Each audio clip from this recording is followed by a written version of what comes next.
Excited to get to our fantastic panelists that we have joining us this evening. I first wanted to share with you guys and make sure everyone saw this. We have one more panel in this series. It's going to be the Primo Promo panel happening next week on Wednesday, same time, same place. If you haven't already RSVP'd, you can use the QR code up there to do it now, and I will show it again to you guys at the end of our panel just to make sure you get a chance to get your tickets RSVP'd. So before we start, I wanted to give just a little bit of background on why exactly we are doing the Branding to Booking series. I come from a background of branding and marketing. I'm the co-founder, of course, of Them People Productions, who is partnering with the Jazz Fest Foundation and with Sync Up to do this panel series.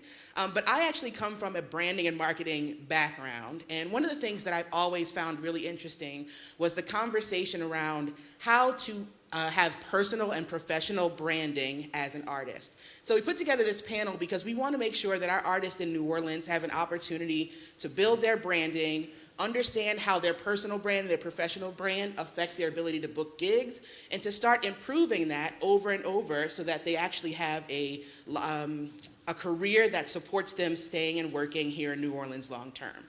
So that's why we're doing this. A couple of things that I wanted to note, that personal branding, if you're an artist today, I want you to understand that personal branding is a part of your professional branding. Who you are when you walk into a room, your impression that you leave on people is the #1 asset that you have for your career. We also say that there's like a AAA formula to what brand actually is, and that includes your artwork, your attitude, and your aspirations. What is it that you actually make? What art are you creating? That's your artwork. Your attitude is how you make people feel when you walk into a room, when you walk on stage, when you get on a phone call, when you show up for your actual gig. Like, how are you making people feel when you're in the room? And then finally, your aspirations. What are you actually trying to do with your art and with your career? And when you combine those together, you should be able to get a really concise understanding of what your brand actually is. And the reason that this is important is because getting a better brand means that you have access to premium bookings, you can charge more for those bookings, you have more invitations and opportunities for places that you want to actually showcase your art, and then it actually gives you loyalty from your fans and those who are booking you, as well as leverage, right? In those conversations and those negotiations, when the brand is strong, you can ask for what you need and usually get it. All right, so without further ado, I would like to invite our panelists up and get the conversation started. We have the pleasure of having with us tonight, you guys can come on up. We have Mr. Juan Knatt, we have Meredith Alejandri, we have Nate Cameron Jr., Ms. Tavia Osbey, and Mousa Hamdan, who are gonna join us on the stage as our panelists. I'm gonna give them a second to get, thank you, Nate. Give them a second to get settled and comfortable.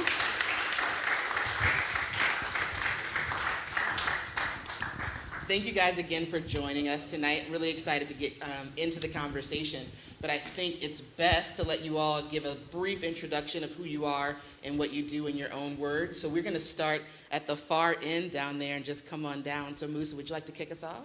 Yeah, I'm Mousa Hamdan. I'm CEO of Jetlife Recordings and Jetlife Apparel. Juan Knatt, one of the co-founders of Global Warming, and I have my own company called Nonstop Management. Nate Cameron, co-founder of Global Warming, co-founder of Them People Productions, and board president of the Music and Culture Coalition of New Orleans. I'm Meredith Alejandri, and I'm a manager and partner at Mid-Citizen Entertainment. I am Tavia Osbey, and I am co-founder of Mid-Citizen Entertainment. Thank you, guys. So we're gonna get a little bit into some of the specifics of what they do, but before we get started, I wanna let you guys know that you have some of the top talent managers in this city booking some of the most major names coming out of New Orleans right now on the stage. So I want you guys, as we're in this conversation, get your questions ready, because we do have a Q&A that's gonna happen at the end of the panel, and you want to take advantage of this opportunity to ask these guys that burning question that you have on your mind, okay? So my first question to you guys, as I don't swipe, okay, I'm gonna look up here. I have a question that I think we need to get like as a foundational understanding in the room. What is it that an artist manager actually does? Like, what are your responsibilities when it comes to the artist, their gigs, their career? What are you supposed to be doing for them? Everything. Yes, the answer. That's it. Elaborate on that for me. What does everything mean? I think we always say the manager does everything, even though we're not supposed to do everything. But we end up getting into that because if you have a passion for your artist, then of course you're not going to just sit by the wayside while something wrong is happening because it's not necessarily your position. But as an artist manager, and me coming up as an artist manager, is making sure that you put your artist in the correct position to make better moves, whether it's his musical career or whatever career he is as an artist. Negotiating contracts sometimes and being that person in between the artist and anybody who does business with him.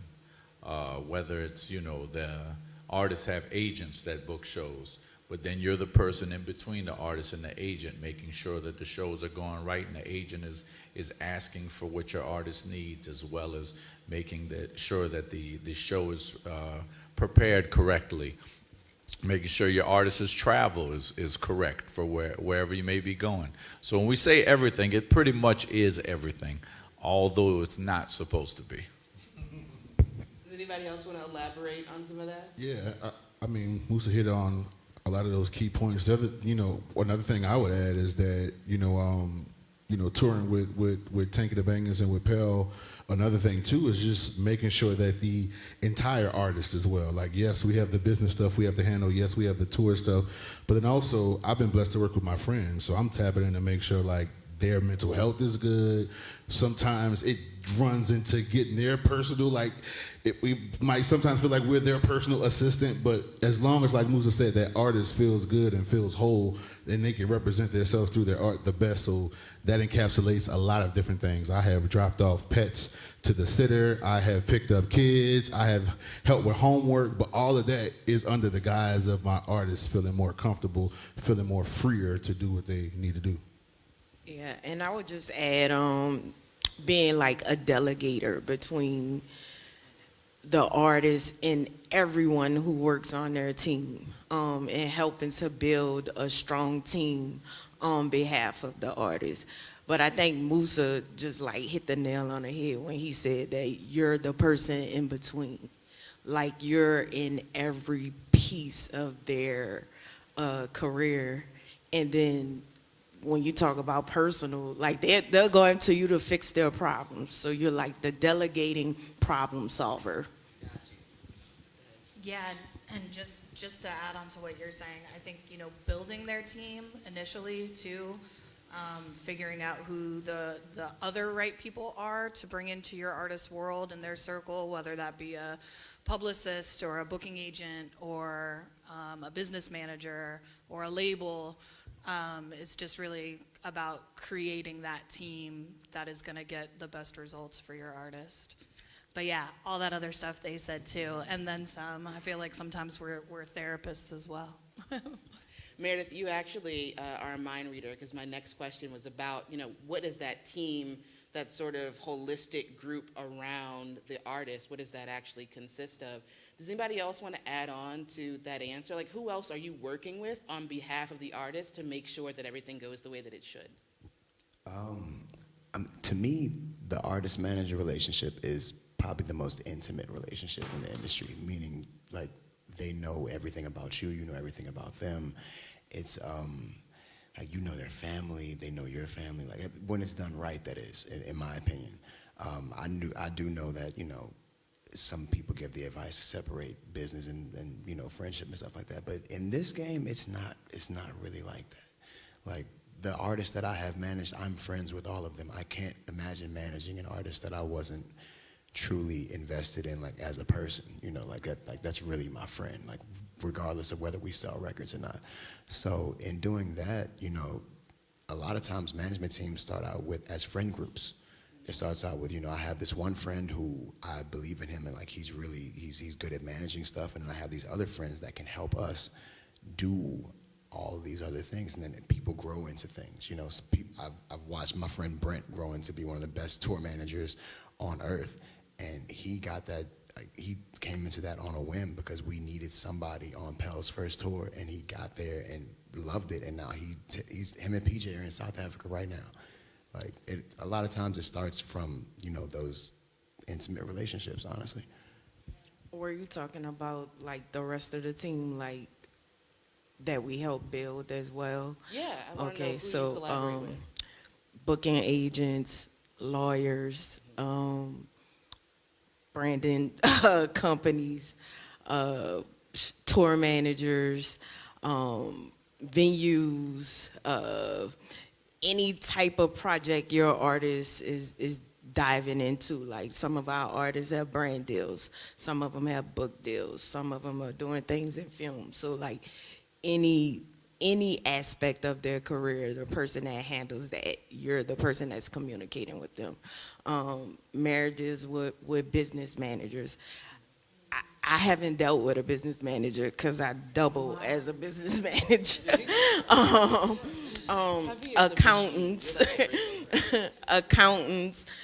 So basically, like anybody who helps keep the business running. I have this saying, and it's a song that people make the world go round, because there's so many different levels to seeing an artist get on stage. Okay, no, that's really good. I think you guys have actually started touching on this, so I want to move us to the next question, because I want to learn a little bit more about how you guys actually got into artist management. I heard Mousa say, a lot about being passionate about your artists, like that's something that you actually have to have in order to be a good manager.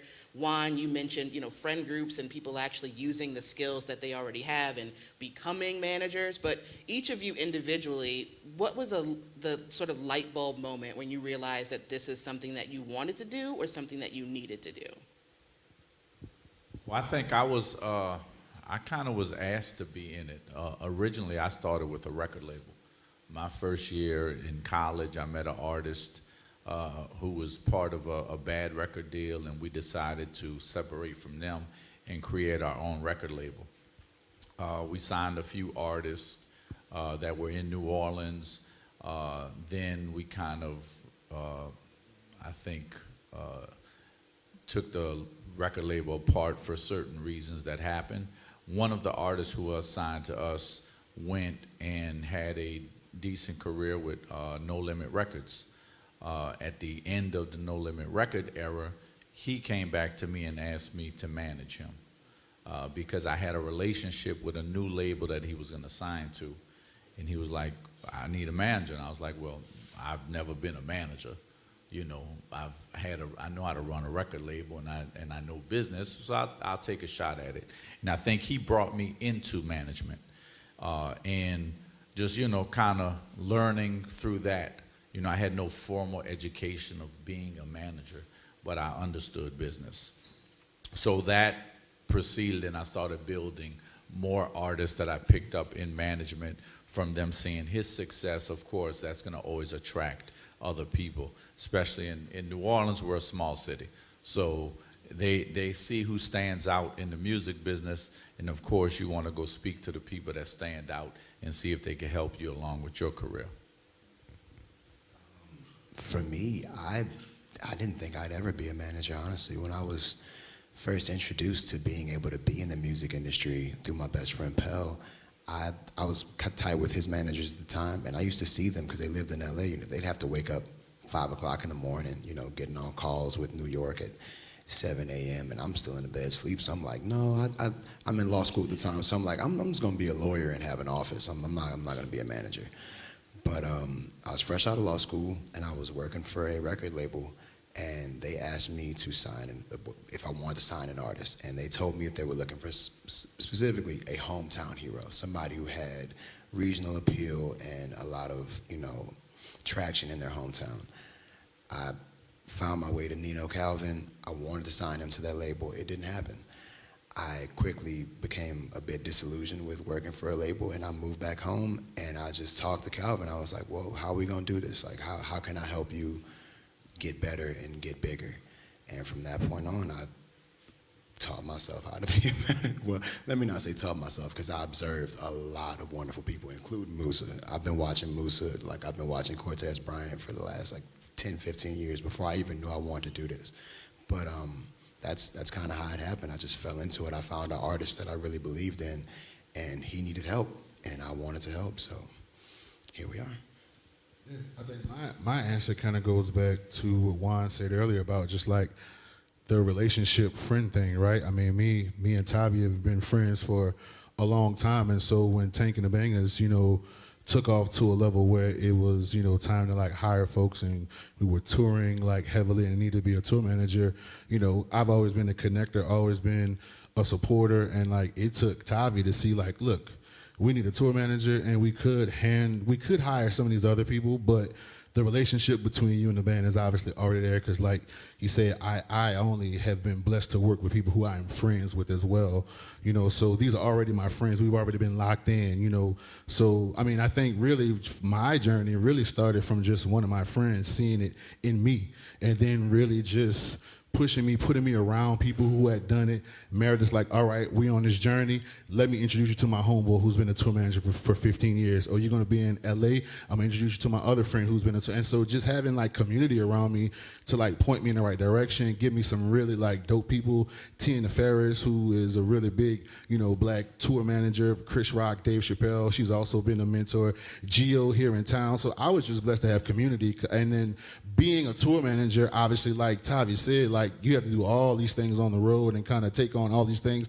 So then that piqued my interest, to be an actual manager. And my degree was in music business, so I kind of, had the manager bug at first when I was in college, then it kind of went to the artist bug, and then, really just coming home and seeing how our city lacked the infrastructure. Like Mousa said, I mean, we don't have that many people, and so people are drawn to the people that, that are kind of connecting those dots. And so for me, that journey really just came from my friends believing in me, holding me accountable, but then also giving me like resources and other people to like learn and do. And then after you do it long enough, then, that's really what it is. And like my moment, to go back to your question, my moment, I mean, shortly thereafter, I was learning how to tour manage.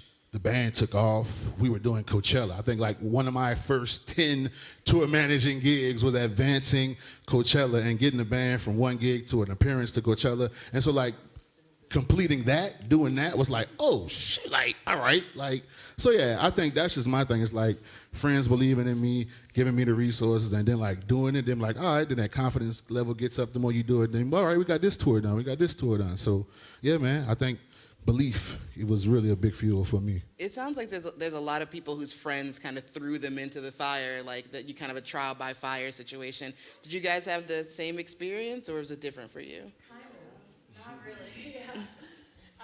So I started my career in the music industry as a booking agent. I was a booking agent at High Road Touring for 11 years. And towards the end of my career there, probably about 8 or 9 years in, I came to Jazz Fest. I saw Sweet Crude. I fell in love with them, wanted to sign them as a client to the agency. And that's how I met Reed Martin, who is Tavia and I's business partner.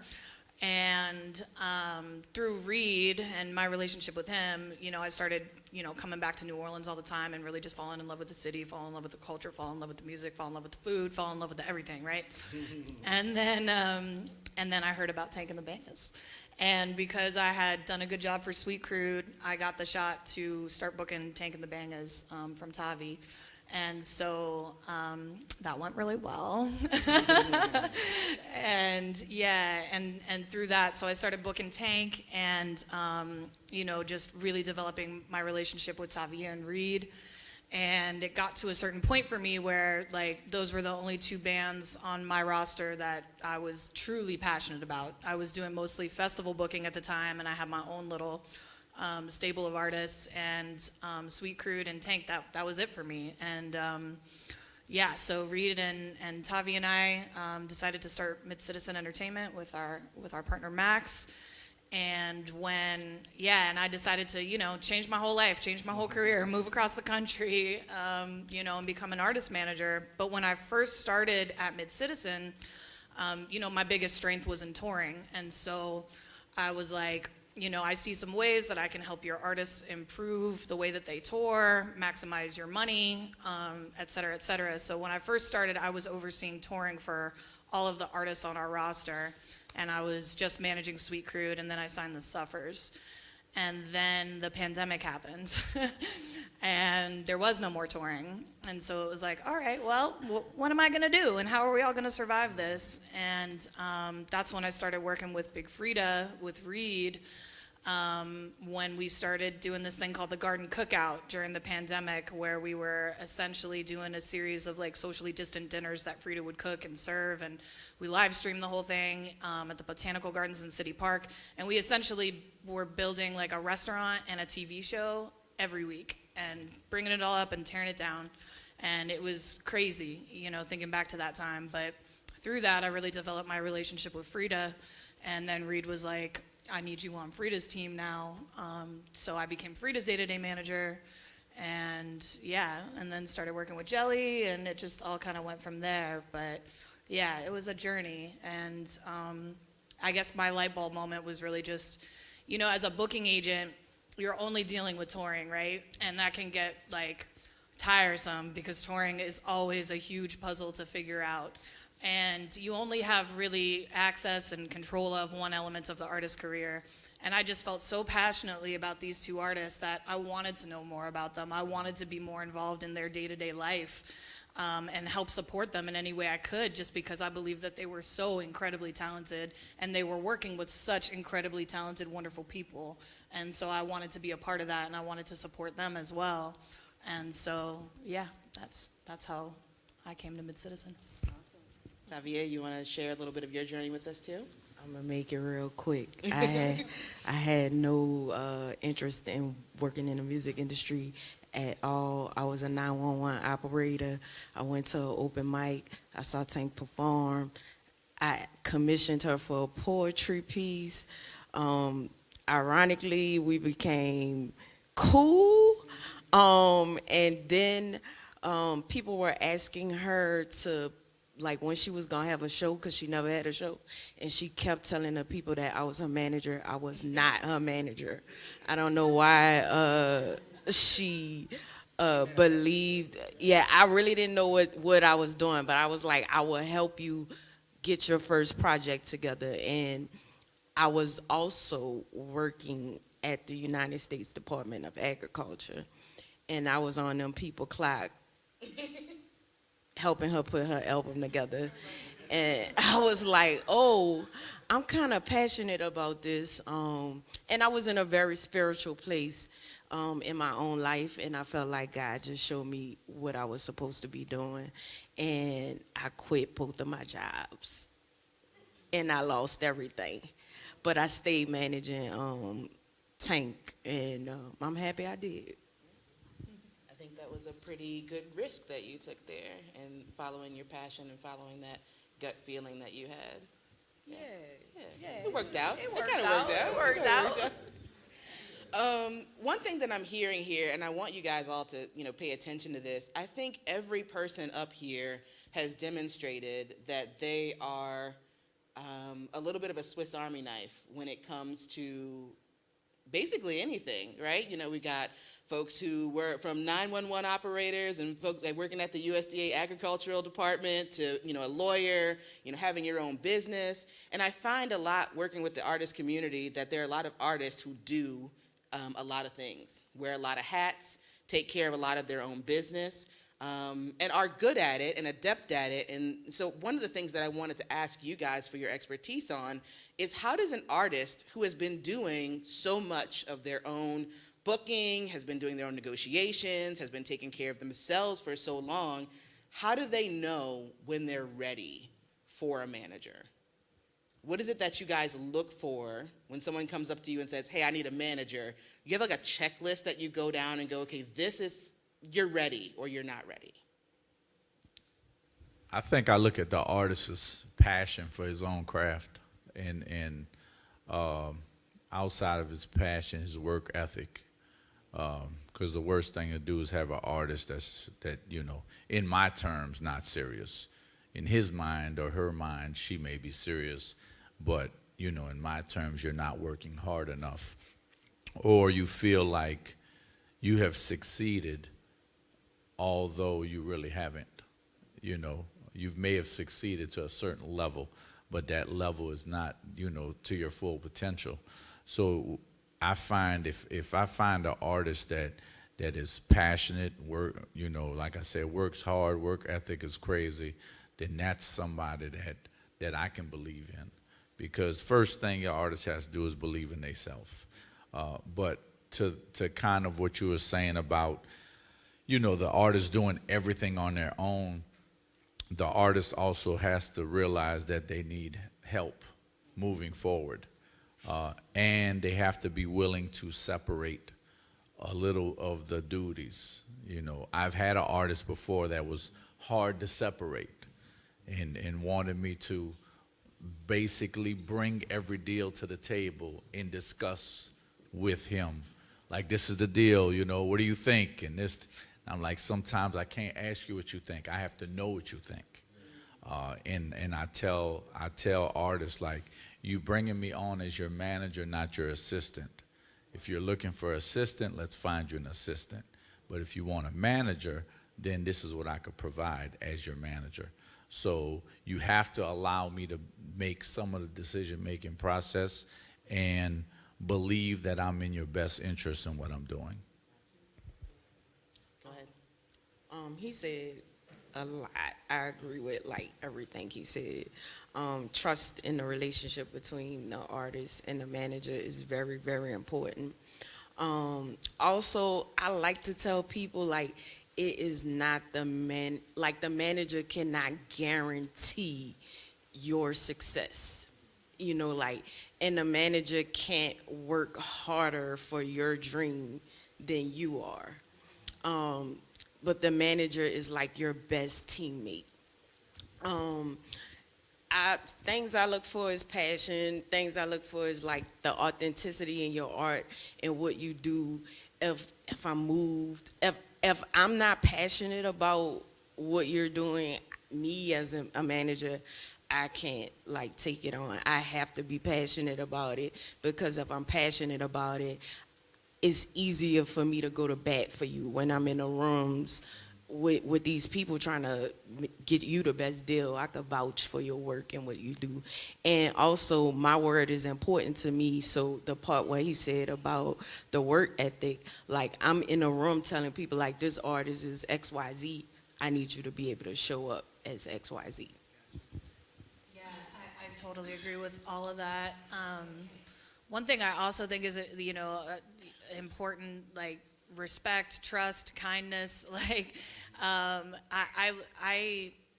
so as we've said, it's such an intimate relationship between artist and manager, and you have to be willing to take a phone call at midnight if they just want to shoot the shit and talk about creative plans for the next year or 2 years down the line, you know? And if that phone rings at midnight and every time you're just like, oh, I don't want to pick this up, I don't want to deal with this, I don't want to deal with this person, like, that's never going to work, you know?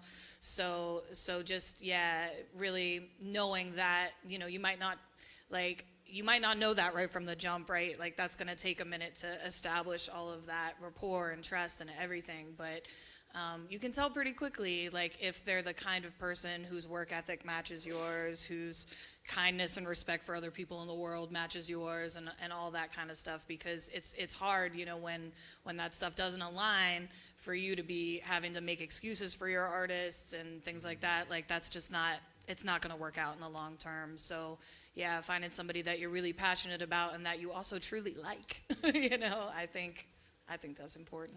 Yeah, I mean, I was just going to say, I mean, very similar to what Mary said. I was really just going to say, like, your core ideals and, like, moral compass, right? Like, we ain't got to believe the same thing. We ain't got to vote for the same thing. But, you know, there's going to come a time where we need to align on those things. Also, I need to be able to trust you. Like, as an artist, you know, manager, I've been in spaces with my artists where you are the only person in this country. We're in a whole nother country that I know. I need to be able to trust you like you need to be able to trust me, so I don't want a flim-flammy person whose moral compass flips, I want to be able to know that you are who you are, you stand on what you stand on. And like I said, we don't have to agree on everything, but the ideal should be somewhat in the same, thing, because if I'm going to bat for you, it needs to be something that I believe in as well, It's really just two things for me. Number one, I have to be a fan of you. Like I've never managed or worked with an artist that I wasn't a fan of. And it's not to say that I have to be the biggest fan of your work, but at the same time, like if I don't like your music, why would you want me to be your manager anyway?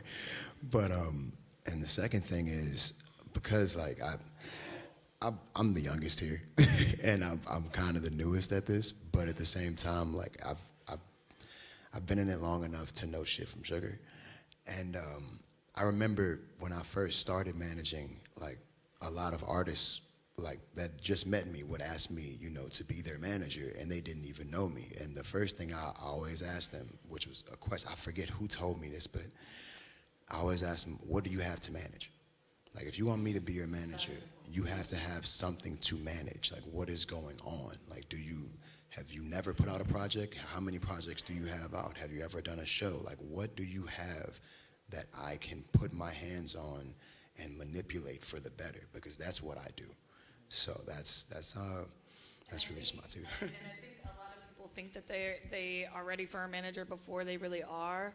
I think that they go, oh, if I get a manager, the manager can help take me to, the next level, which is true to a certain extent, but you also have to have established yourself, your artistry, your craft, your vision for your future and your goals. I think that's like such an important conversation. Tavia and I were talking about this on the car on the way here about how just like, if they're not able to clearly define their goals, how am I going to help you reach those goals, And it needs to be something that we can work towards together. But it also like, you do need like, some artists, take off on the internet and have never played a show in their life, but need a manager because of all of the attention and all of the, people coming at them asking them to do certain things and them not knowing how to answer those questions or not having the wherewithal to know what questions to ask. And I think like we can be really helpful in that regard of just being like, all right, that's bullshit, don't listen to that. That's a real thing, yes, like, think about that or whatever, but there has to be something there to manage and goals to work towards too that you both feel like you can work towards together. Like I've had conversations with certain artists that I'm like, where you want to go is not someplace I can take you, and like we have to be honest about that, about our own capabilities and about and if they want something, if they're like like I want to be the biggest pop star in the world, that may not be necessarily I'm the best at getting them to that point, or whatever, but just making sure your visions are aligned. So it sounds like there's a list of tangibles and intangibles, right? So I'm hearing trustworthiness. I'm hearing someone who has work ethic, right? I'm hearing someone who is passionate, who has a vision. And then there's also having something to manage. Have you been moving on your own, right? Have you been putting projects out? Have you been trying to book shows? Are there people who are asking you questions or asking things of you that need to be organized, or you need somebody else to kind of have their hands on while you do the art that only you can do? Does that sound about right? Yeah. Okay. Yeah, that's fantastic. I mean, what was I going to say? The artist has to understand that when they ask you to be their manager, they're asking you to work for them. And a lot of times when we get approached, or at least when I get approached, it's by an artist that, like you said, thinks that they think so highly of me as a manager that they think that I can take them to the next level just by being who I am, right? And I appreciate that and I honor that. That's truly a compliment. But at the same time, like, that's not how it works. So in doing that and asking that question, I want them to then go back and realize, okay, so if I don't have anything to manage, what are the next steps? And I've helped artists from the ground up. Like, I don't have to be your manager to like give you some steps to take to then you need a manager. Because in order for me to come work for you, I need, one, something to do, and two, are you willing to learn? Because that's really my goal at the end of everything. Like, I want my artists, even if you don't want me to be your manager no more, I want you to know more after you had your experience with me than before. So are you willing to learn, and are you the type of person that I want to work for? Because at the end of the day, as a manager, it's a very humbling thing when you have a great idea and your artist doesn't want to go with it, because then you realize I'm not the boss. So, yeah, just wanted I to say think that. I think Go ahead. part three that you might have missed that we're not talking about, but as a manager, to be honest with you, like 1 and 2 is good, but part 3 is, are you able or will you be able to create some revenue? Because as a manager, we're not charging you any type of fees. We get paid when you get paid. We get a percentage of what you make. Please say that again, Yeah. because I don't think that that's something that everybody in this room has heard before. Yeah, we get, so as we're working, until you make a check, we've been working for free. So, and at any point, you could leave us. So at any point, we can take you to that level that you start making real money, and you decide, oh, I like that manager better. Now, what we've done, we've got no compensation for, or very minimal compensation.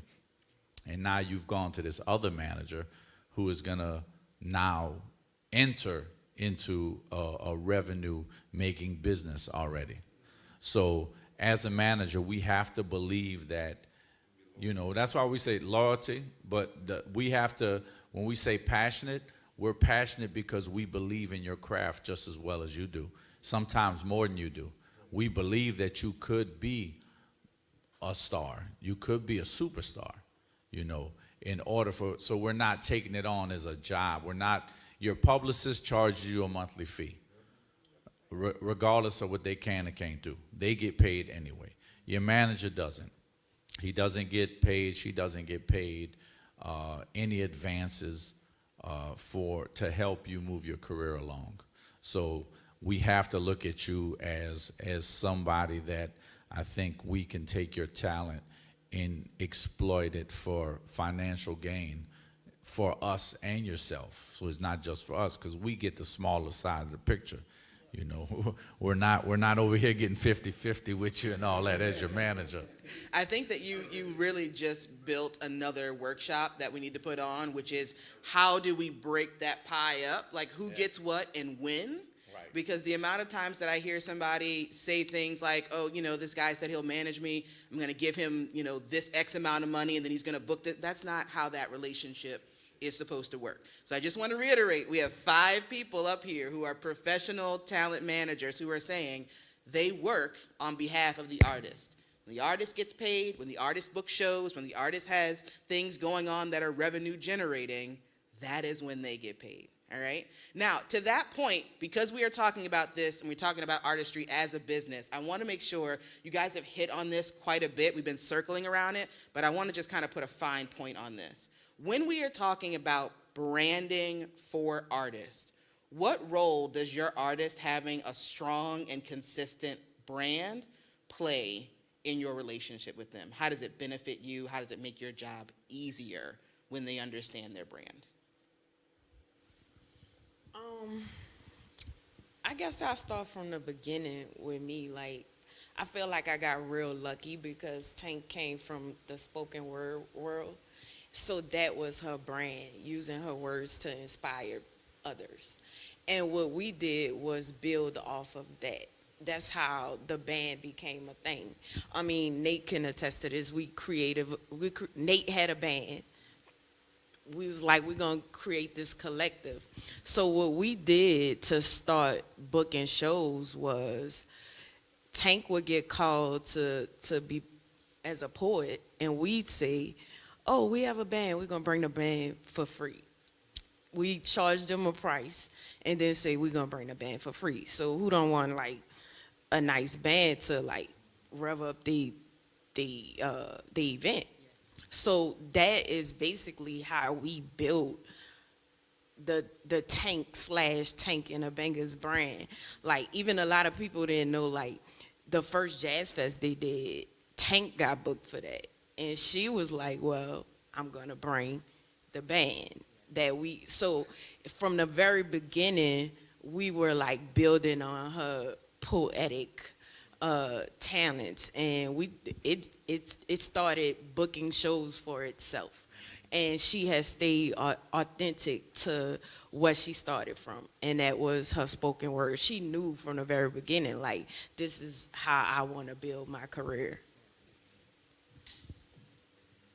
Anyone else want to add on to that? Like how branding is at least an asset when you are trying to book gigs, trying to help people to, expand their reach. How does that help? Branding is a lot. Like, if your artist has a consistent brand, that helps you because people that want to book your artist or people that want to partner with your artist know what they're getting. You know what I mean? That it's a consistent thing. Like, this is who they are. But at the same time, if your artist has a versatile brand, if they have something where they're not pinholed in one thing, but they're versatile in so many different things, like, it makes me think about Pell. Like, I've seen Pell do stuff for Samsung, Apple, Target. I've seen stuff in movies, and like his brand, even though like he is very much himself, he can be family friendly, he can be vulgar, he can be everything in between, and that's really helped him. Like, he hasn't sold a hilarious amount of records, but he's a very successful artist in the way that he's able to brand himself and make himself marketable to partnerships. You know what I'm saying? So that's really what you want to do as an artist. You want to be yourself, but you also want to be yourself in a way that other people like, because that's really the definition of cool, is being yourself and everybody else liking it. You know what I mean? So. And I think we're blessed to come from a city that, the world looks at us to be authentic and be ourselves. So obviously, like, working with Tank, super authentic, but even like growing up and seeing the currencies of the world, I literally just saw Spitter last night at the game. He joking with the Pelican, the mascot, and that's who he is. Like, that's his brand. It wasn't a concert, it wasn't a performance, it wasn't no audience. That's just who he is. And I think here in New Orleans, because we have such polarizing like figures here, you know what I'm saying? I think that like the branding of being who you are all the time can be helpful, because I've also worked with artists where like you had to put on like this thing, right? This facade. For some people that works. They need to do that. But yeah, I think that's one thing different here with Brandon, is that you kind of get to be yourself. Frida is Frida. Like, I go to Frida's house and hang out in Frida, the same Frida you see on the TV show. So I think that's an advantage that we have that, we should lean more into here in New Orleans. People already are expecting us to be different. People are already expecting us to be ourselves. And so lean into that, And I think just like, establishing your own unique identity and, and not being afraid to tell the world who you are and why they should care about you, why they should listen to your music, I think that, like, something that Mid-Citizen does, or like one of our kind of ethoses as a company, is like, we love to work with artists that don't fit inside a particular box, because no offense to a lot of artists out there, but if you're just doing the same thing and you're trying to be a carbon copy of somebody who's already been there and done that, that's not going to get you anywhere. They already are who they are, and they already did that damn thing, so like, sometimes it's a challenge as a manager if you're like, if you do have those unique artists that you can't pigeonhole. But I think that's what is the most exciting part about it. And it really does help you, sell the artist, I guess, when they have a strong brand identified. It's just like, you can't, put Big Frida in a sentence without knowing that she is the queen of bounce, and Frida puts on a show like no other. And so when we're trying to, pitch Frida for campaigns or for festivals or for whatever it might be, they know exactly who Frida is and they know exactly what they're going to get. And that doesn't mean that Frida can't be flexible within that realm. Like, I liked what you said about, Pell can be raunchy, he can be family friendly, so can Frida, you know what I mean? And that's so cool, because you need to have, like, you don't need to be like, this is my brand, this is my identity, I'm this one thing. You can have flexibility and fluidity all through that in your brand, but just truly knowing who you are, what makes you unique and special, that should all be a part of your brand. I think at some point everybody on this panel has talked or said the word authenticity. right? And when we think about, I think it's kind of a very tender thing to talk about with artists, because on the one hand, art is so personal, it's so passionate, it's a part of who, the creator of that art is. It's also a product, right? If you are going into business with your art ends up being a product. And what is the truth about the products that we love and the products that have existed for a long time? There's consistency. There's an expectation that they're going to meet, and then they meet that expectation, right? They are what they are, but in every single instance that you see them, they're gonna be, like, what if you opened a can of Coca-Cola and it didn't taste like Coca-Cola? You'd be pissed, right? You'd never drink another can of Coke again. That is completely not what I expected. And so what I hear our panelists up here saying is that even though you are an artist and you are an evolving, growing, living, breathing person creating this product, there is a level of authenticity and consistency that they need in order to make the business side of the art work, right? Yeah. Okay. All right, I'm gonna move to the next question. It's a quick one, and so you guys can just like rapid fire this one. But I wanna know what you think is the most important element of someone's personal or professional brand. When you look back on the artists that you've worked with, the situations that you guys have been in, the things that have helped to make or break a deal, what is the thing that you would say is the number one aspect of a brand that they cannot go without? I think the brand's identity. The brand has to be able to be identified by the masses of what, just what you said, the consistency. What is it exactly? What am I getting if I get this brand? Whether it's, if you look at it from anything from cars to clothes to people, you expect certain things. You buy a certain car because you expect this to be a quality car. You buy certain clothes because you expect the clothes to be quality. It's going to last long. It's going to wash good, whatever it is. And with an artist, you expect that artist to give you what you was looking for. When you become, I think, a fan or how I consider hardcore fan base for certain artists, regardless of what that person puts out, we're going to go download and listen to it without getting a preview, because we're already expecting a certain level from that person. So when you're able to identify with that brand, then you're going to go to it. So the biggest thing I think artists have to do is build the brand identity of who they are and what they are going to consistently give to their audience. Anything else? I would say have the elevator pitch. I would always hear about elevator pitch, elevator pitch. As a manager, of course, I've got your elevator pitches down for who I'm talking to, but I have seen deals be pushed over the table or artists be considered extra special or put to the priority because the artist themselves was also able to articulate what they were trying to do, and to me that's a part of branding as well, being able to pitch yourself, being able to tell yourself what you can identify as and not just rely on the talk to my manager, get my manager. I think speaking on yourself and speaking on behalf of yourself just speaks to a lot of different things and also speaks to you being serious, So, yeah, I think that's an important part that wasn't touched. An element of what they just said is important to me, and it's also how you treat people.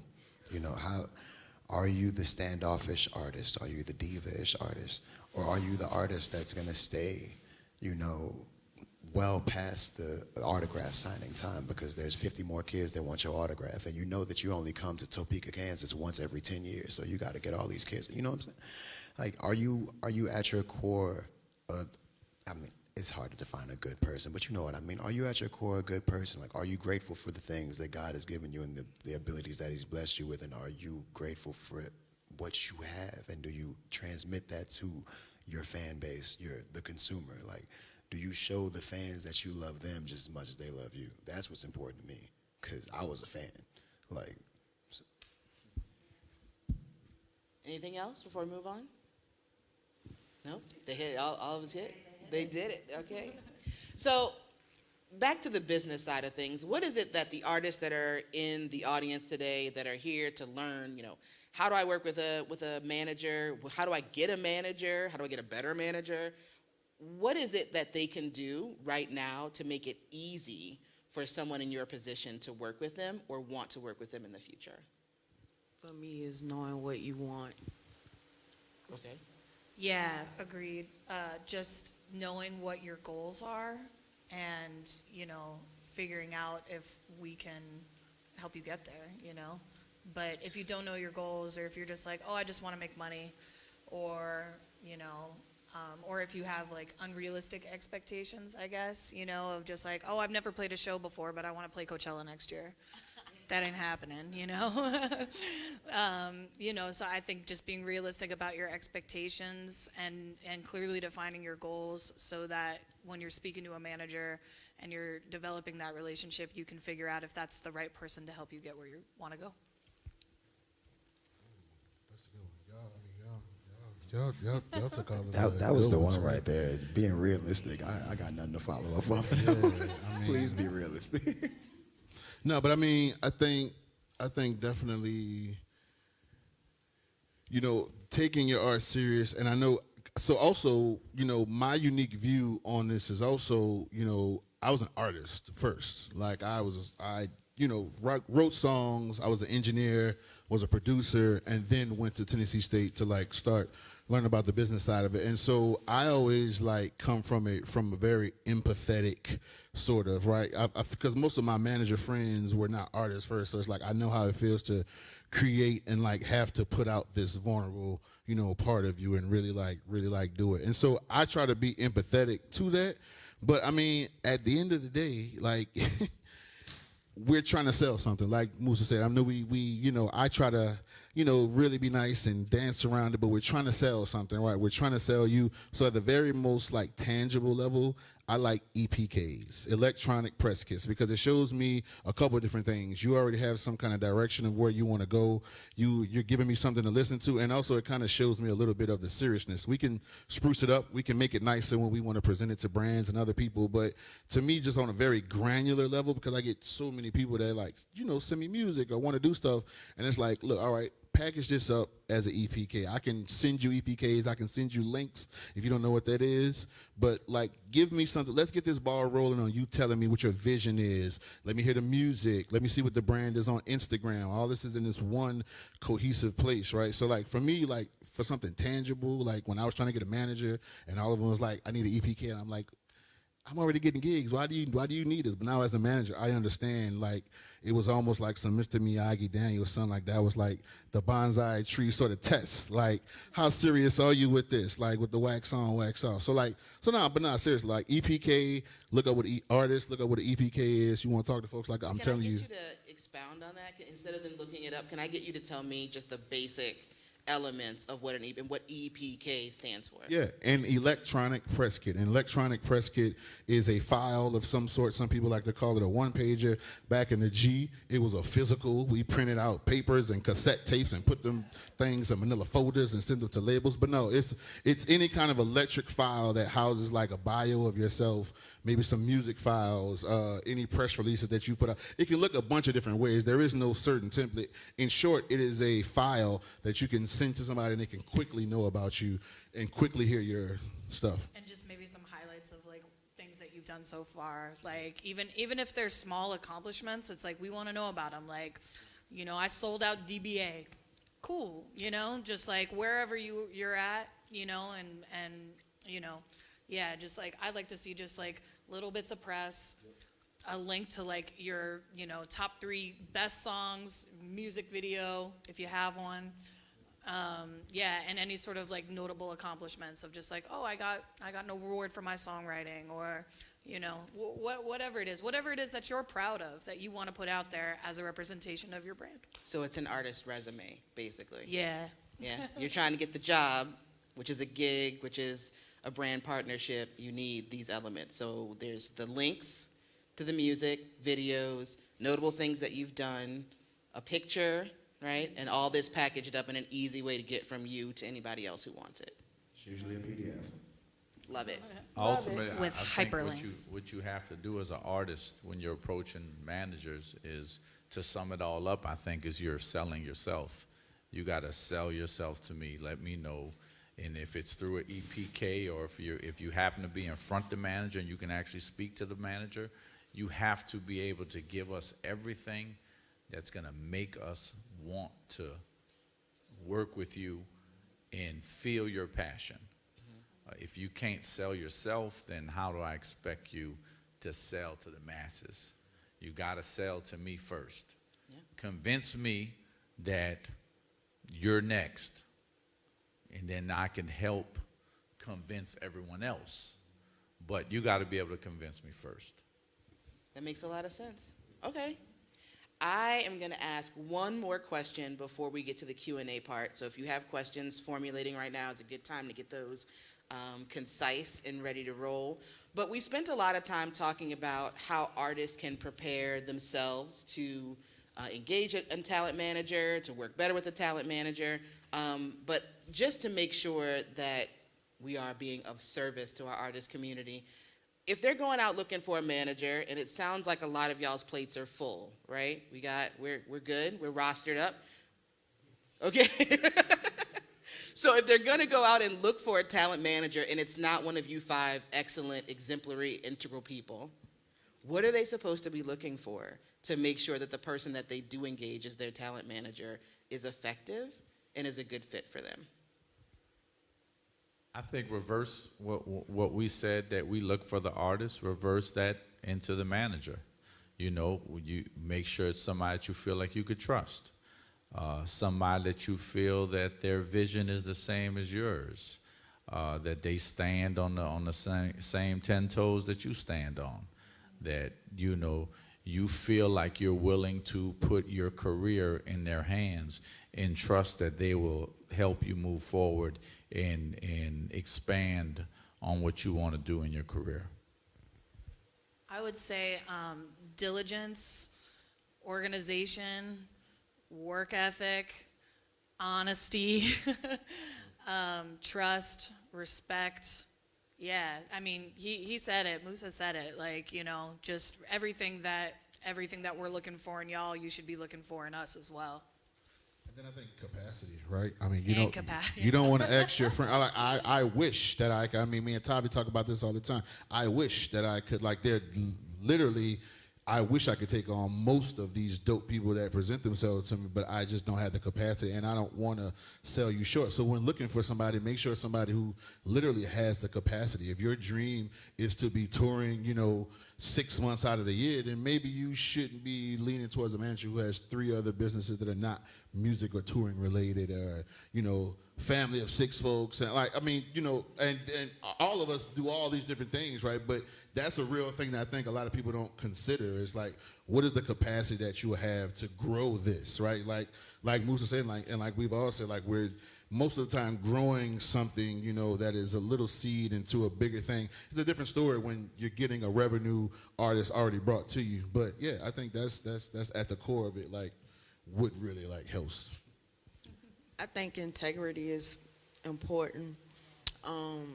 Most people don't talk about stuff like this, but I was managing an artist for, 6, 7 years, and I felt like I got them to the point that I could get them, and I went to them and was like, hey, I think I did what I can here, and I think you need somebody that's better suited to do what you need them to do.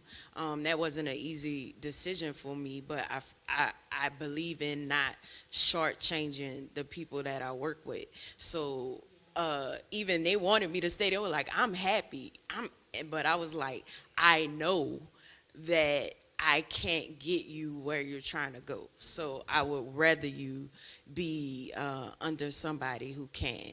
And I just think integrity on both sides are very, very important. Yeah, that's my big thing too, integrity. As I'm sitting here as someone who does not have a artist management background, I've not been a performing artist for a really long time, it sounds to me like it's easier to teach someone or have somebody learn on the job some of these more role-specific tasks than have someone who has integrity, that you do trust, that you have a relationship with. and they can grow into the role of a manager than it is the other way around? Or is there something I'm missing there? That sounds about right. And also, like, management to me was a learn as you go thing. It was nothing that I could have, like, went to a classroom and been like, all right, I know how to do this. Like, to me, it's a in the field, get your hands dirty job. If you don't know how to do it, you need to learn how to do it type thing. Definitely. I mean, like, I have a music business degree. Nate has a music business degree. Like, but what I learned in those classes is, 1% of what I've learned in the field as a manager. That's totally true. I feel like a lot of that is because every artist is different. Like, even as a manager, and I've managed multiple artists, I haven't managed all of them the same way. They were different people, they had different goals, they had different music, different venues that they played at, different artists that they collaborated with. Like, managing each artist is honestly its own individual journey and adventure in and of itself. So yeah, you're right about that. Yeah, that's so true, and like you can't just like slap a formula on to every artist to be like, okay, well it worked with them, it worked with Frida, it's gonna work with Sweet Crude. Nah, they're different people, they're different paths, they're different journeys, and I think, finding somebody that understands those little intricacies that make you a unique artist and wants to take those things and work with them, and it's very important. Awesome. Thank you guys for answering all of these questions so thoroughly. All of the different perspectives that we had up here, I think, have added to a very robust and diverse conversation. I want to give you guys a round of applause before we go to the question and answer, because y'all have done the job. But I am now going to share the microphone. So if you have a question, can I get you to come to the middle here? And I'm going to pass my microphone to you. Do know I will take my mic back. I'm in a room full of a bunch of artists. Please don't debut any songs right now. One question. We have 30 minutes for questions. Here you go, sir. You go first. For sure. First and foremost, thank y'all for y'all time. My name is Ellie Earhart. I am a songwriter and artist here. I want to know, what are some of the common traits you have seen in artists that produce longevity, whether it be in a business or just relationships overall? What are those common traits? Sacrifice and consistency. I think Big Sean got this song called Sacrifice. I done sacrificed my mind, I done sacrificed my time, I done sacrificed my family. Like, I think artists that are successful are willing to fail, and you have to be willing to fail to succeed. So I think that's a common thing that you need. You need to be willing to dedicate yourself to your craft, to be consistent in it, and you're in such a subjective art field. It varies. So yeah, just being consistent and dedicated and willing to make the sacrifices to get to the point where you feel you have succeeded. I would say keep the main thing the main thing. If you want to be a music artist and you want to be a really good music artist, I'm not saying that you can't branch off and do other things, because as we all know in this day and age, there's so many different ways to be famous. You can have a song, and a song can take you to movies, a song can take you anywhere else. But if you want to be a great recording artist, you got to keep the main thing, and focus on that music. We can't make the music better.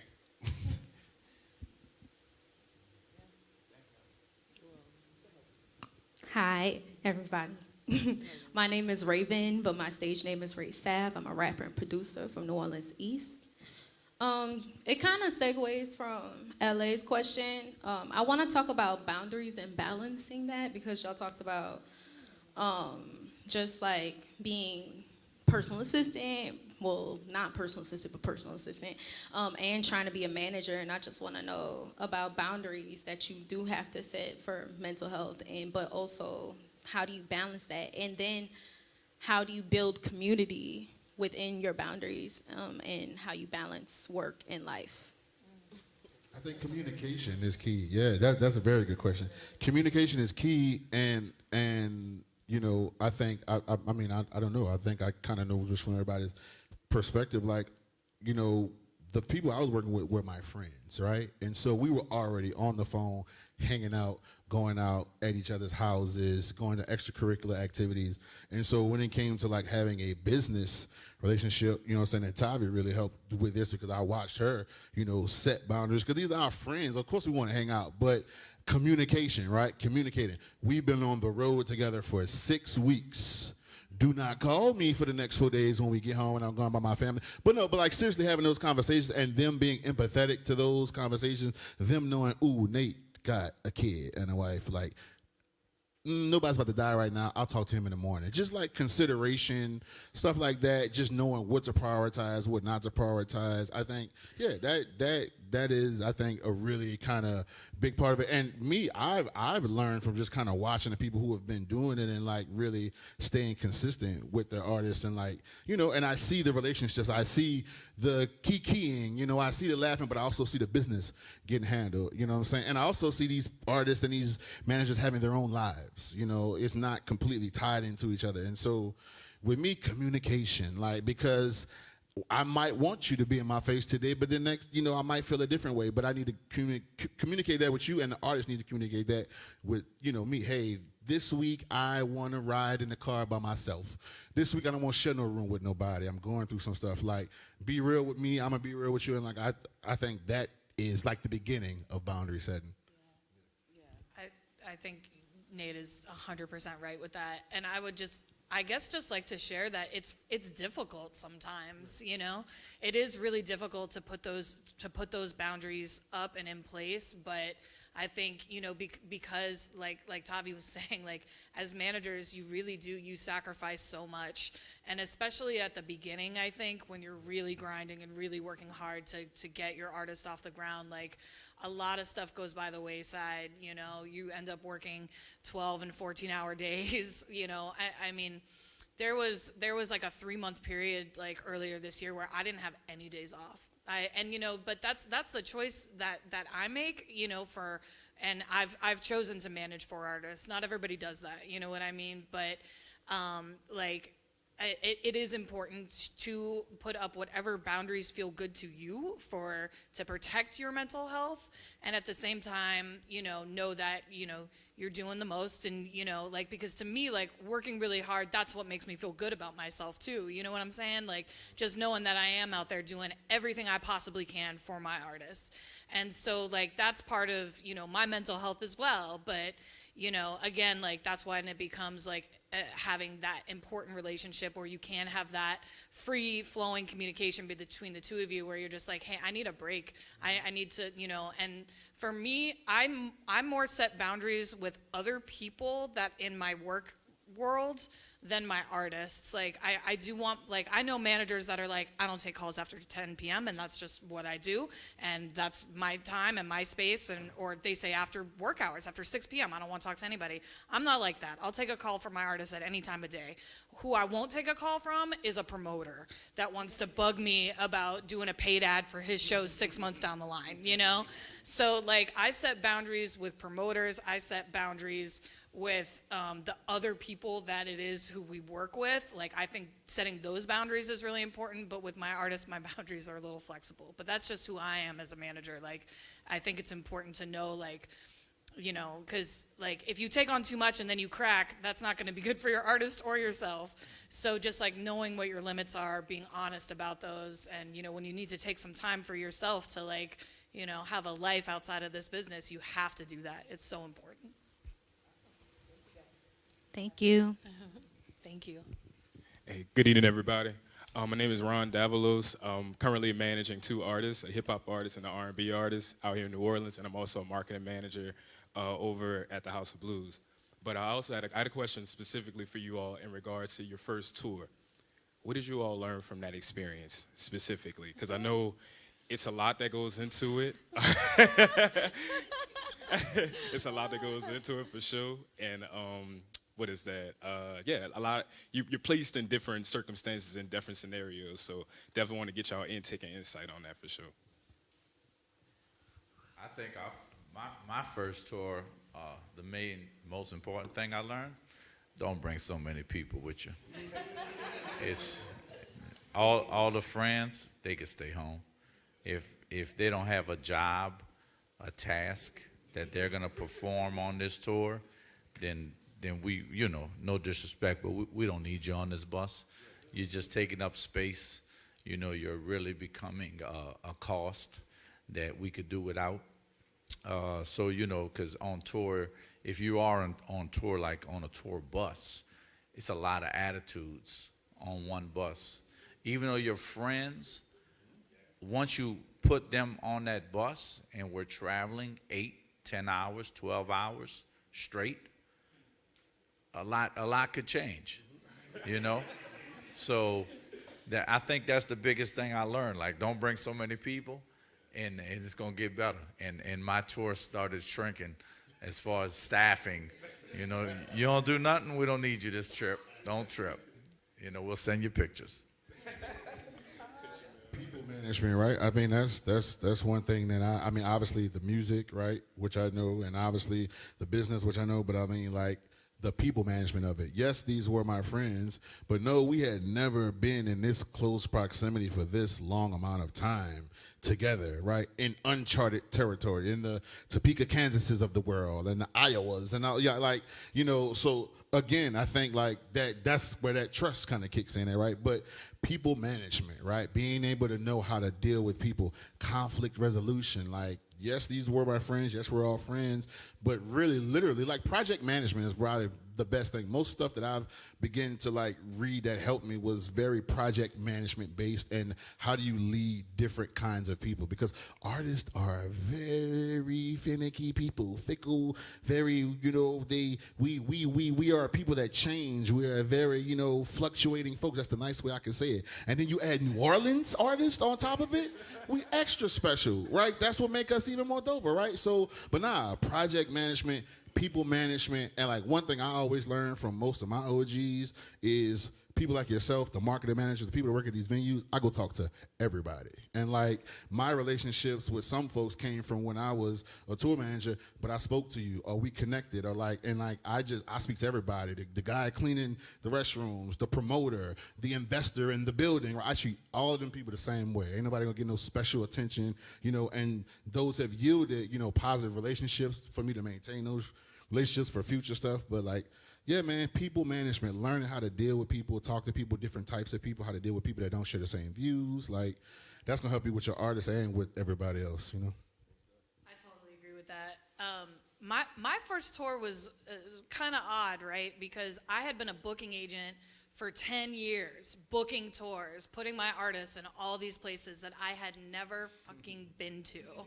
And looking back on that, I'm like, every single booking agent needs to go on a tour within their first year or two in the industry to see the types of situations that you are asking your artists to deal with, and knowing those clubs. I mean, it's impossible to go to every single club or every single festival in America, but the more that you can learn about these places and spaces and recognize the position that you're putting your artist in, the better. So me and Tavia and Nate, and we went on the Headbanger tour in, what was that, 2018, and it was Big Frida and Tank and the Bangas co-headlining a sold-out tour in 2,000 cap rooms all across the country.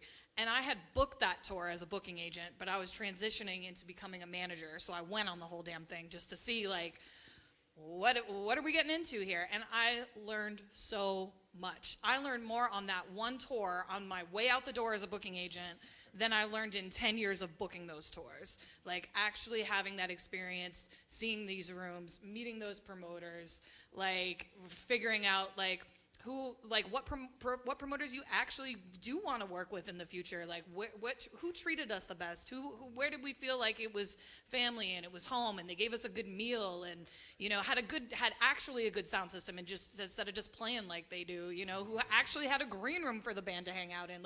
all of those little details are so important. And like, I would have never known those sitting behind a desk booking a tour. I had to get out there and see it. So the more opportunity you do have to travel with your artists and to see these places and spaces that you're asking for them to go into, and to, you know, make that sacrifice to not have a green room, deal with a subpar sound system, all the rest, you know, like, the more you know walking in, the better. I'm sorry I laughed like that when you asked that It's question. all good. It was on my heart. It was very like authentic too.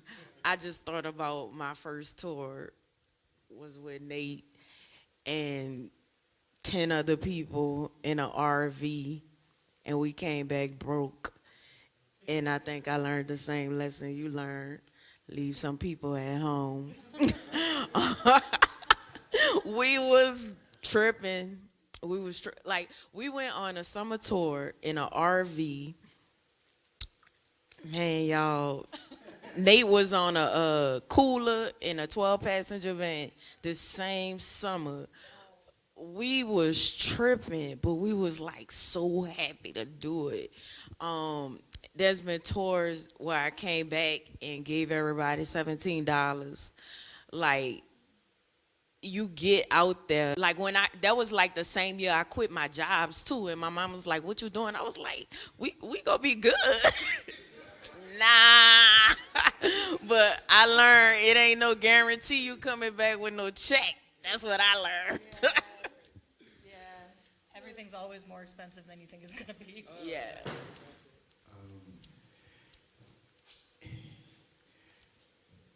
Going on tour is about the closest thing you'll ever get to being a pirate. Like, you are going from place to place trying to get some money. And sometimes the money ain't there. Sometimes the money is funny. Sometimes the money stank. Honestly, touring is truly one of the most humbling things you can ever do as an artist or as a manager. My first tour was the headline artist's first tour, her team's first tour, and the artist that I was with, I think it was his second tour, because Pell had gone on tour with G-Eazy before. And he only did like 5 days with G, but this time we were on the whole tour. And it was just humbling, man. We all learned, we learned so much. And like, so many people from that tour, like, I wish I could say the artist, but I don't want to, because so many things was like, it was great, but it was different. I don't like saying people's names, but like, so many of those people on that tour are doing such great things now. Like, one guy founded a fantastic clothing brand that is like taking off all around the world. The headlining artist is now one of the biggest R&B artists in the world. The other opener, who is also a hometown favorite, she is singing. She's fantastic now. Like, everybody's off doing great things. But at that time, we were all babies. We were rookies. We did not know what was going on. The funniest thing we did was, in between here and San Antonio, we put the wrong gas in the Mercedes Sprinter. And the Sprinter broke down. Yes. Somebody put regular gas in the diesel Sprinter. We had So to put diesel exhaust fluid into the engine See instead of where it went see what one I'm time. saying? See what I'm saying? Should we bring a mechanic on tour? Should we have- Yes, you should. And also, like, the main thing that was wrong with that tour is what Mousa said. We had too many people, dog. There was like 3 stylists. It was wild, but honestly, it's a humbling thing. It's a beautiful thing, because you get to see the expression of people all around the country, or God forbid you get to that point, all around the world, and how they respond to you and the hard work that you've put in. As a kid that grew up going to concerts, like, I didn't ask for a bunch of video games, like clothes and stuff. I asked for concert tickets. It's one of the most gratifying things I've ever done, was bringing somebody's favorite artist to their city and putting on an amazing show and seeing the whole crowd love it. My favorite artist I ever toured with, and this is no slight to Tank and the Bangas, because I love them, is PJ Morton. Because PJ's crowd is a choir. Every single person that can sing within a 90-mile radius is about to come there, and they're gonna sing back at us. Like, the whole crowd, it's just beautiful. So, I mean, and also, like, it's also beautiful when you get to a spot and the room is empty and it's only, I don't know, 20 people in there for your set, but all 20 of them people know every single word. It is a thing. I promise. There's a drug. I don't know if it's oxytocin or dopamine, whatever gets like it's something like you'll never experience. So touring is beautiful. It's hard, it's humbling, but it is a beautiful and gratifying experience when done right. That's right. I got you. Thanks, y'all. I appreciate it. Thank you. Dang, that was a really nice question. My name is Baker. I'm a musician, a guitarist mainly, but a musician of all kinds, soundscapes, esoterics, that's my thing. I can play anything, but like I also have my own unnameable brand things. And my question is, and I really want to hear from you especially, because you just seem real like emotional about these things in a good way. So I really want to, but what's the most creative way an artist has gotten your attention and like deciding to take them on or like recommend them to someone you are in connection with? And then like, how much did self-management play a role in that? So the question, what was the most unique thing that an artist did to catch our attention? In terms of being like, hey, I want to like go in and be like, yeah, let me work with this person, or like, oh, I can't do it, but like I know the person who can, so like let me give you their number and like y'all go. You know what I'm saying? That's a good one. You got one more? Well, I just feel like the only thing for me that has put me in that situation is just undeniable raw talent. You know, I'll like see an artist play a show and just be like, damn, they really got something there. Wish I could take it on. I can't, but maybe I could hook them up with somebody I know just because like of what I see on that stage. You know, I feel like we're definitely not looking for artists to like, you know, show up at our house with a boombox and play us their song or anything. Like you don't have to, you know, do something crazy in order to get a manager's attention. You just got to be, you know, showcasing your best self. I mean, like you said, be realistic. Yeah. For me, I signed an artist just because he believed in himself and he was doing the work. I was not even like a fan or knew about him or had listened to his music. I sat down with him and we had like a very long conversation, and I was like, wow, you got some hustle in you and you've achieved some great things on your own and you really believe in yourself, which made me believe in him. As a manager, I don't think I've ever really gotten a spectacular, a pitch from somebody other than like, what do you do? How do you do it? Can you be my manager? How can you help me? But I do remember when I was working at a record label in New York, I was riding on the subway with a sweatshirt on with the label on it, and this guy, he was on the subway rapping. He was in a wheelchair. And he came over to me and inquired about the sweatshirt, and I told him I'm fresh out of law school, I'm an A&R over here, blah, blah, blah. And we sat and talked about music for about, it had to be about 10, 15 minutes because it was a long subway ride. And at the end of that, I got his info. We still DM on Instagram sometime. He goes by Wheels. And that was probably the coolest first artist interaction that I ever had where a guy came up to me. But I've been in plenty of situations where I've gone to a show and an artist has just impressed me to the point where I'm like, I gotta go meet you. Like, even if you have I wanna meet you and your manager. I wanna know what you got going on. Like, how can I help in any sort of way? Like, even if there's nothing I can do, I'm gonna just follow you because I'm impressed. Like, that's typically what happens for me because I'm a live show guy. Like, don't get me wrong, I listen to music, I stream it. Like, if you send me a link, of course I'll listen to it. But I gotta see you live to really know what I'm working with, you know what I mean? And that's just me.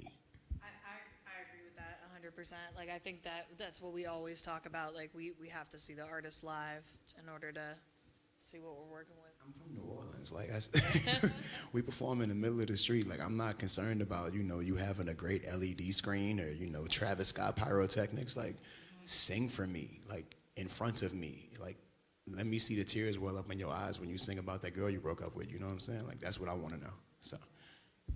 I hate to be the time czar, but I'm going to have to do that. We have 3 more people waiting, and we have about 10 minutes, so we're going to do about 3 minutes worth of answers of questions for the next 2 questions, all right? Sorry, we're long-winded. No, It's my fault. Great. I'm just looking at the time and going, I didn't look enough time. Go for it. Hey, what's up, y'all? I'm Joshua. I'm an artist. I also manage a local group called the Smooth Cat and Nightlife. So I'm in a really vague position. We get booked a lot, which is a blessing, right? But I'm kind of at a point where a lot of the shows, I guess, don't really seem worth it. So I guess in short, my question is, when is a good time to start implementing a guarantee? Like sometimes we do a premium price for people, yada, yada. But I'm having trouble sort of navigating like when to know. I just want to know, or not want to know. I'm not sure if I'm shooting myself in the foot by not taking certain gigs because, okay, it's not paying enough. But at the same time, I've been paid enough for a long time to know that that's not it. Like, you know what I mean? And I don't want to make the community feel like I'm not part of the community because I'm not playing. You see what I'm saying? So I don't really know what to do, you know? I think you gotta test the waters when you're booking your artists sometimes, you know. You gotta look at first the gig.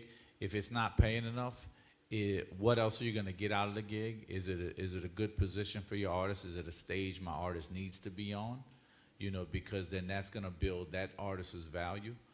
And then at the end of the day, when you feel like maybe you're not charging enough, you know, I would test the water with a promoter. You know, I'm gonna ask for a certain amount. It may be ridiculous, but I'm gonna see if they go for it. If they go for it, that means a whole bunch of other people go for it too, because they're seeing something that you as the manager may not see right now. You know, and once you do that, it kind of gives you that building status. And I've done that with my artists, and I've built them to. I've had people say, "You crazy? It's not worth that." I said, well, technically I am crazy, but I got 10 contracts that show that there's other crazy people out there with me, you know. And so we build and we get bigger, and then those smaller ones, we forget about them because we did build it up. My favorite phrase as a booking agent to say to people I quote them a price and be like, I'm always open to your best offer. You know, I think that at a certain point you do have to recognize your artist's value and start doing some crazy shit and asking for more than you deserve. But, you know, your artist does deserve that. They will get there. And, you know, if this person's paying you, let's say $5,000, right?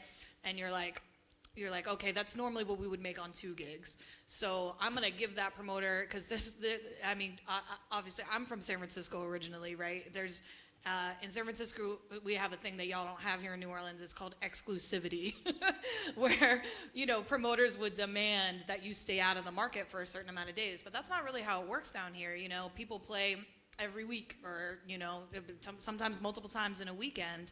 And I think that's really cool of the promoters to allow that because of the community here and because, you know, of everything. But, you know, if somebody is overpaying you and you know you're being overpaid, I would just really focus on making that the best possible show, so that promoter doesn't feel like it wasn't money well worth spent. And then you crush that show for that promoter, and you get that big check, and then you know, like, all right, now I can really go and ask for this from everybody else, you know? And sometimes it takes that exclusivity. It takes going, nah, man, we can't play for free on Frenchman this week. We got that big ticketed gig coming up, and we got to make sure we do that one right, you know? So, but yeah, always just saying, I usually quote between X amount of dollars and X amount of dollars, but we're always open to your best offer. We love the club. We'd love to work with you, that kind of thing. And if they don't want to give you the money that you want, feel free to take it upon yourself and throw your own thing, man. For real. Like, go get a venue, go get a place, throw your own thing, charge tickets, and show them how much you're worth. Yeah, appreciate y'all. And y'all should come see us at Cafe Assemble next Sunday. Nice. That's what I'm talking about. Yeah, pull up. Before we go to the next question, can I borrow your mic? One thing I did want to add to your answer is that if you are trying to decide if something is worth your time or your effort, if the money's not all the way there, to Mousa's point, like, what else is there that your artist could get out of that experience? Think about how that experience, that stage, that audience aligns with your future goals, aligns with the brand that you guys already are trying to build, right? If that's a stage that artist is supposed to be on, and an audience that's going to connect with them on a real, authentic, long-term level, that's worth maybe some of the money that you're not making up front, because now you've made fans that are actually going to come see you when you are making money at those other places, right? So that's part of the balance that we need to think about. Hi, my name is Jordan. I do producing and event coordinating in the city. And my question was, what advice would you give to individuals who are interested in mentorship? How do I ask for a mentor, and what should I look for in a fulfilling mentorship? Come up to the stage after. Get some phone numbers and some emails. We're all very nice people. We got you. This is one of my mentees, so I don't get to answer that. But yeah, but seriously, I think, I mean, just because I know you, Jordan, but I think, seeking programs and communities and just resources, that are available for you is one thing, right? And then I think too, much like what we said for the artist, how are you pitching yourself? If I get in front of so-and-so, how would I pitch that I really want to do this, or I really want to learn this? Also, the internet is a powerful tool, right? The internet came like when I was coming up. So when I first came up and I was looking up the Quincy Joneses, and all these people of the world, I kind of had to do it like in an encyclopedia. Now we can get all these people information. You get the address if you want to. Don't go to nobody's house. But I'm saying, like, we can get all this information on people. We can find these common threads. We can find where people are going to be. We can find, some of the trends that folks are like really into. I think, utilize that. So if we know somebody's going to be somewhere, okay, maybe I should have my business card, or I have my pitch down, or, I need to put myself in position to be in front of that person. But in the meantime, in between time, just keep reading and learning as much as you can, because when you get that opportunity, like, they're going to want to take you on when they see that you're, like Mousa said, serious in their eyes. Peace to y'all. My name. Just say one thing real quick about that. Just a real quick thing. I think that there's also like there's a lot of programs here in New Orleans that support that kind of mentorship.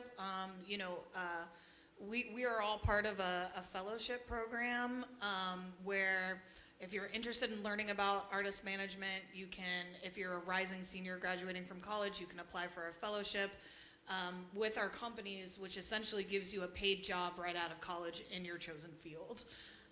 We usually take interns and turn them into fellows and, kind of go from there. But I would just say, like, that's one thing that I've been, like, so impressed by as a transplant, coming here is this incredible community of New Orleans and the things that they really do to support artists and the people and how they're trying to collectively grow the music business here.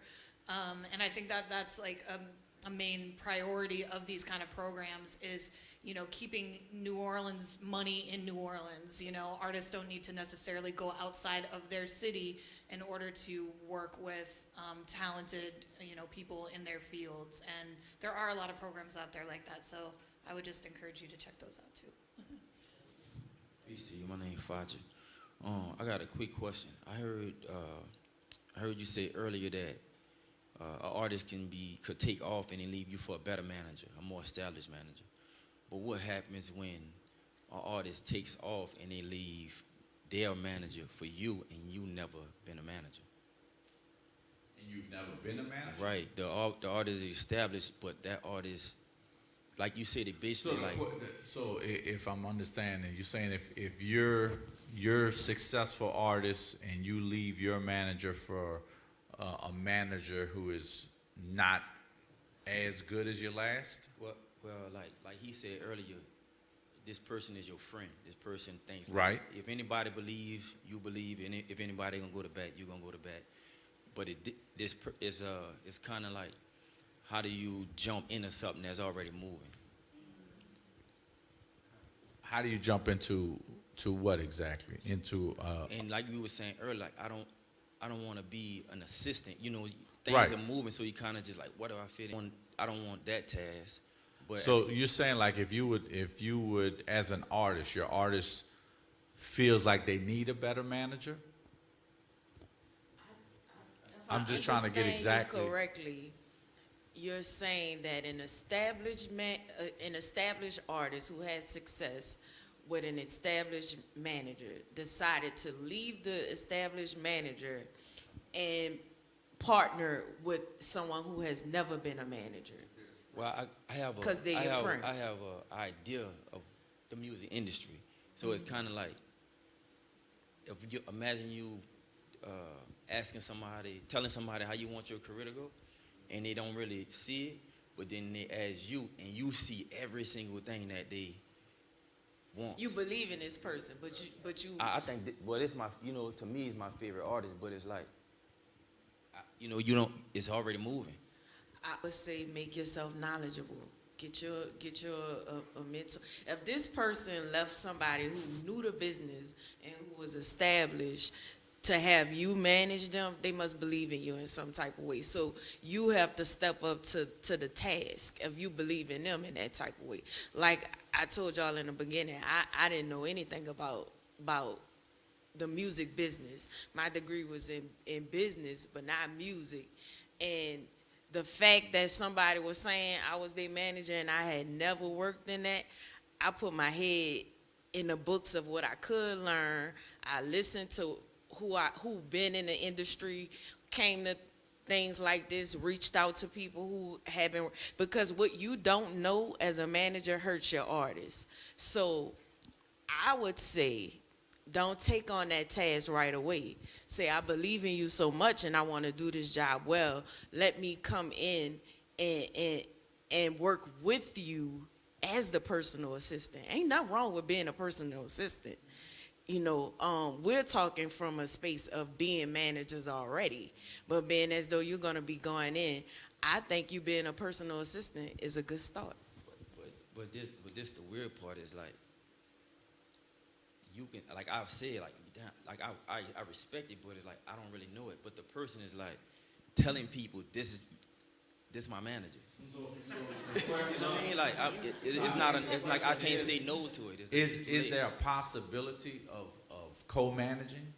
Is there a way for you to be the day-to-day for that person and still be able to consult with the other manager to at least help him guide you to becoming what you need to be? And because a lot of things, I had a publicist that told me a long time ago, a publicist is only good as their Rolodex. So like I said, it was a long time ago they had a Rolodex. So in that sense, as a manager, you become better because of the context that you get in the relationships that you build. I may build a relationship with a corporate account, but my next artist I get, it's an easy phone call to that corporate account and say, well, I have another artist. This artist, it's a possibility I'll get them a deal now with that corporation. But it was because of the relationship I built. You know, the same thing when you said you used to be a booking agent.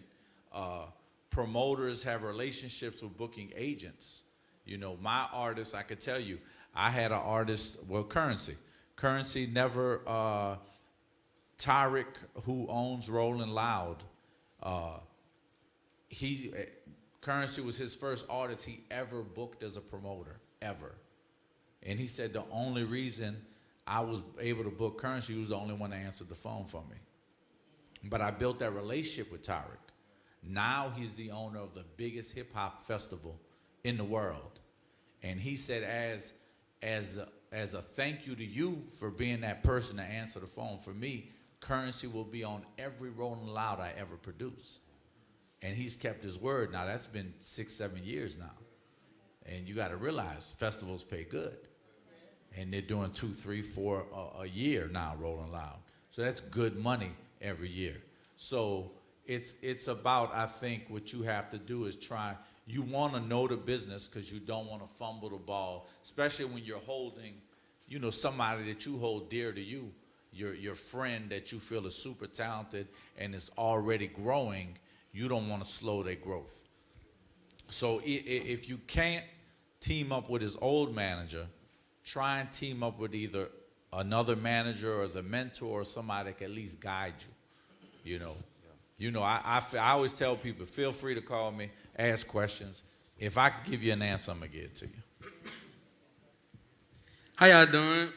All right. My name is Nasir. I'm an upcoming musical artist named Nas Got Next. Nas Got Next, all platforms, by the way. Y'all can check that out for sure. But I could say I'm an upcoming artist who I could say I've been building a lot of leverage for myself as far as like with the help of my dad. I got a song on the radio right now that's going crazy with another big artist in the city named Rampart. I know some of y'all probably familiar with him.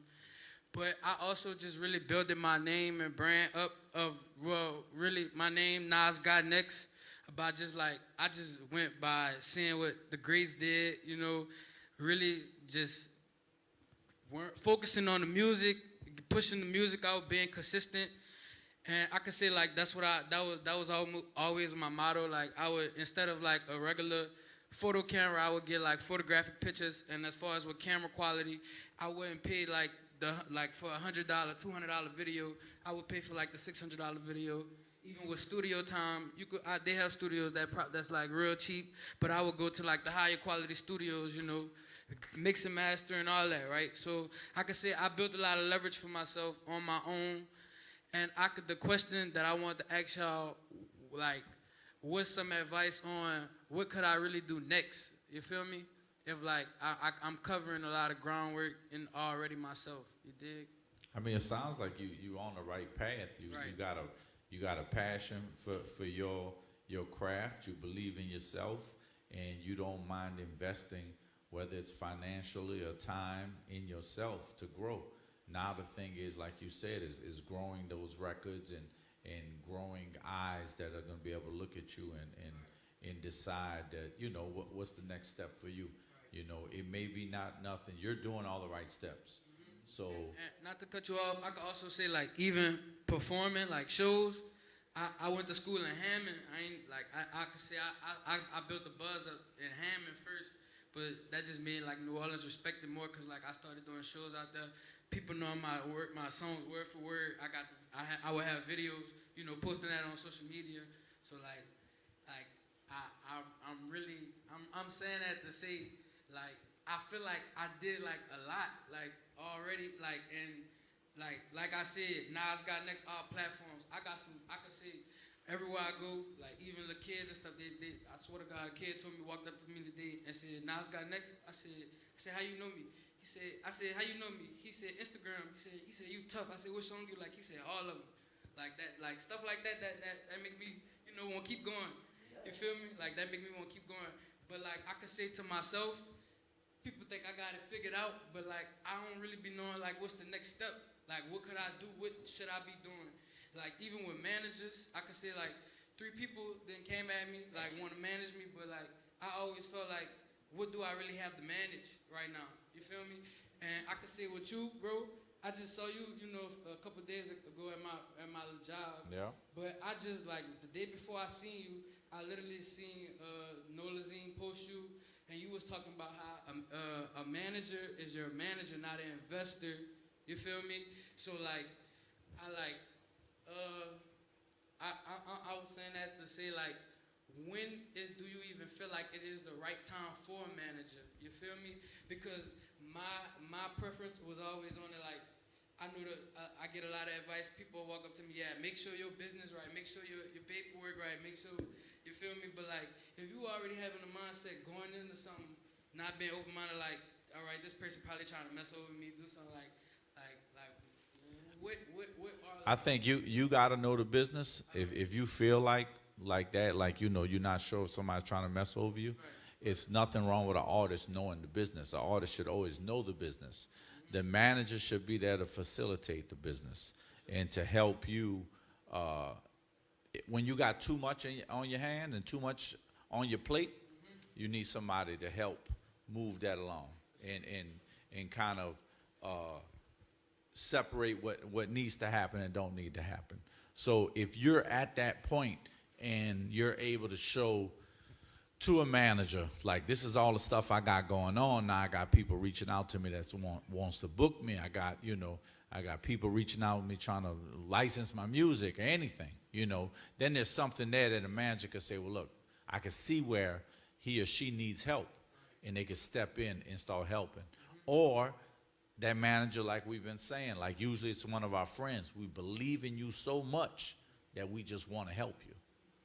You know what I'm saying? So what you're doing that, I think you're on the path. Don't quit that. Keep pushing. Don't think that, all right, I've done all I could do. You haven't done all you could do. You're doing the right thing. Continue to do that. consistent. All You Need to Know About the Music Business by Donald Passman. That's a book like that I got hip to in college, and it's got multiple editions now. Again, it's All You Need to Know About, I think that's the name, All You Need to Know About the Music Business, Donald Passman. But it's a very, very good, right, Tavia, right. I mean, like that, I think I gave you that, but like that's where I learned, that's where my core was, and so like that was a good, it does a very good job of like just really breaking down the fundamentals of the industry. And like Mousa said, like some of the most successful artists right now are also very privy to the business. I mean, yes, they have good managers and good teams, but also they themselves know the business. They themselves can innovate ideas and be able to present them and pitch them. So just like you said, I mean, also as artists, like pat yourself on the back, man. You have done the work. You have been making those strides. Sometimes it's good to just pat yourself on the back, be like, all right, this dope, and then keep going, you know what I'm saying? But yeah, I mean, keep on doing what you're doing, but learn as much as you can learn. You know, that increases your wealth. That increases you not only knowing what your wealth is, but it also increases your wealth. I have artists who can talk splits and percentages with licensing and syncing folks, who can talk ticket number percentages with agents, and that makes them more valuable. That makes those agents take them more serious and know they can't mess over them too. So, you know, but yeah, keep on doing what you're doing. I'm going to say that now it's off. The amount of questions that we've had and the in-depth conversation that has happened in this room is a testament to how excellent this panel is up here. So